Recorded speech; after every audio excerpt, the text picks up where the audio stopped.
ایک شخص نے ایک خوبصورت لڑکی سے شادی کر لی۔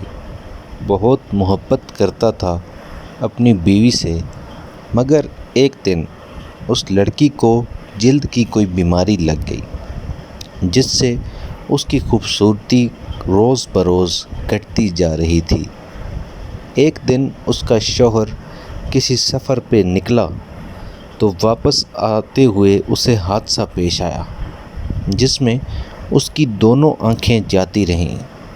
خیر، ان کی ازدواجی زندگی یوں ہی چلتی رہی اور اس کی بیوی کی خوبصورتی مزید گھٹتی رہی، مگر اندھے آدمی کو اس بات کا علم نہیں تھا، لہٰذا ان کی زندگی پر کوئی اثر بھی نہ پڑا۔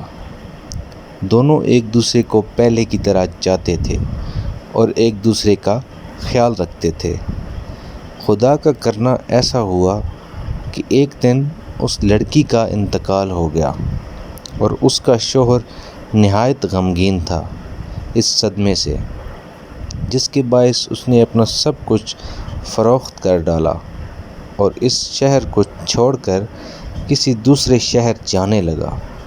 جاتے ہوئے راستے میں ایک شخص نے پیچھے سے آواز دی اور کہنے لگا، اکیلے کیسے جاؤ گے؟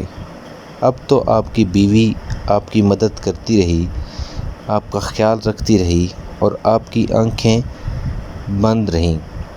اندھے آدمی نے جواباً کہا کہ میں اندھا نہیں تھا، مگر اسے ایسا دکھا رہا تھا کہ جیسا میں اندھا ہوں، کیونکہ اگر اسے یہ پتہ ہوتا کہ میں اس کی بدصورتی دیکھ سکتا ہوں تو یہ احساس اسے اس کی بیماری سے زیادہ تکلیف دیتی۔